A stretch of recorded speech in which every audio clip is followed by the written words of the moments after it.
Hello everyone, কেমন আছেন সবাই? আমি এএসএম আরিফ আপনাদেরকে স্বাগতম জানাচ্ছি এড একাডেমির আরেকটি এপিসোডে। এড একাডেমির এই এপিসোডে আমরা দেখব যে এখানে 3D টাইপ টেক্সট যেটি কিনা হচ্ছে পার্সপেক্টিভ ভিউ আকারে আমরা যেটা কিনা পাচ্ছি, এই জিনিসটা আসলে খুবই নাইস একটা জিনিস।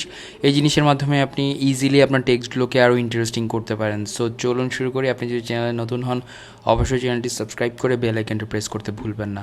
তো প্রথমেই আমরা চলে যাবো ফাইল থেকে নিউয়ে চলে যাব। নিউয়ে গিয়ে আমরা একটা 1920 বাই 1080 একটা আর্টবোর্ড নিয়ে নিব। সিএমওয়াইকে কালার মোড রাখছি, অথবা 8GB রাখতে পারেন। 8GB ফর দ্য ওয়েব আর CMYK for the print purpose. So এখানে নাম দিচ্ছি হচ্ছে BD, so Bangladesh, and hit the create button. এখানে ক্রিয়েট করার পরে আপনি নতুন একটা আর্টবোর্ড পেয়ে যাচ্ছেন। আর্টবোর্ডের ব্যাপারটা হচ্ছে এটা একটা ফাঁকা ক্যানভাসের মতো।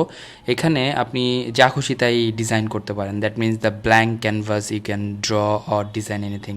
ওকে, এখন চলে যাচ্ছে টেক্সট টুলে গিয়ে একটা নর্মালি টেক্সট নিব। টেক্সটের সাইজ কিছুটা বাড়িয়ে দিচ্ছি এবং এটাকে বাংলা করে নিচ্ছি, যেহেতু আমরা বাংলা লিখব। তারপর লিখব হচ্ছে বাংলাদেশ।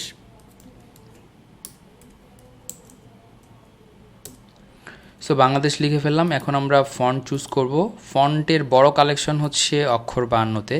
সো আপনারা ওখান থেকেও কিন্তু চুজ করতে পারেন। এখান থেকে আমি লিপি পদ্ম নামে একটা ফন্ট নিয়ে নিচ্ছি। এটা এএনএসআই এবং ইউনিকোড দুটি ফরম্যাটেই পাওয়া যায়। এএনএসআই জিনিসটা কি? এএনএসআই জিনিসটা হচ্ছে যারা কিনা আপনারা বিজয় কিবোর্ড ইউজ করেন, আর অভ্রটা হচ্ছে অভ্র। দ্যাট মিনস হচ্ছে এটা হচ্ছে ইউনিকোডটা হচ্ছে অভ্রতে সাপোর্ট করে।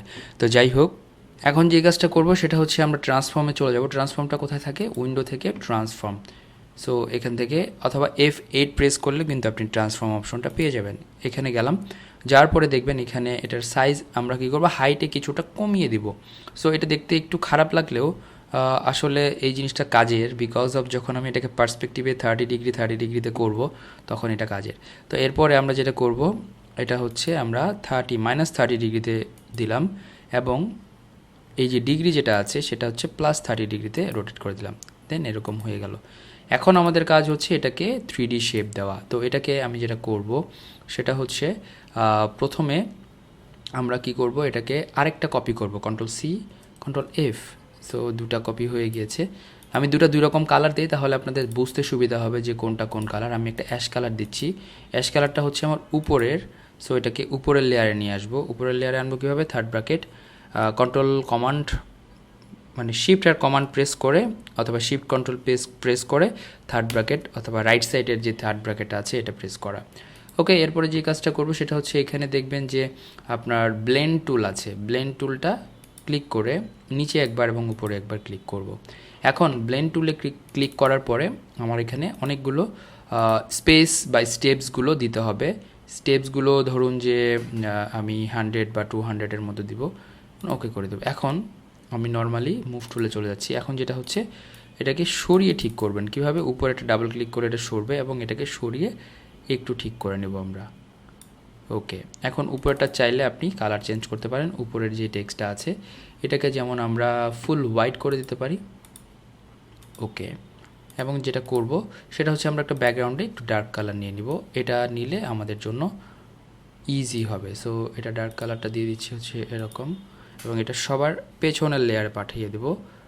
সো অ্যাকচুয়ালি আমি এটা ভিতরের লেয়ারে নিয়েছি, এটাকে আমাকে বাইরের লেয়ারে নিতে হবে। Ctrl+F এবং এটাকে একদম শেষের লেয়ারে পাঠিয়ে দিচ্ছি। দেখুন আমাদের কিন্তু যেই টেক্সট লেয়ারটা হওয়ার কথা ছিল সেই লেয়ারটা কিন্তু হয়ে গেল।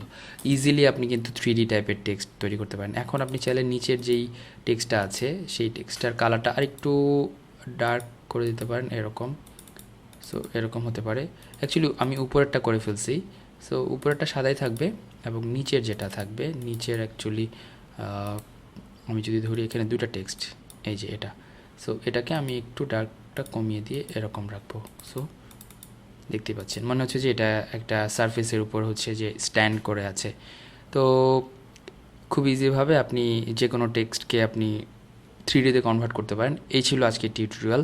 আশা করছি এখান থেকে উপকৃত হয়েছেন বা হবেন। সবাই সুস্থ থাকবেন, ভালো থাকবেন। Keep me in your prayers. আর হচ্ছে অবশ্যই চ্যানেলটা সাবস্ক্রাইব করে রাখবেন যদি ভিডিও ভালো লেগে থাকে সেই ক্ষেত্রে। তাহলে আপনারা নতুন নতুন অনেক ভিডিও পেয়ে যাবেন আপনাদের গ্রাফিক ডিজাইন লার্নিংয়ের ক্ষেত্রে। ভালো থাকবেন সবাই, সুস্থ থাকবেন। আজকের মতো এসএমআই বিদায় নিচ্ছি। আল্লাহ হাফেজ।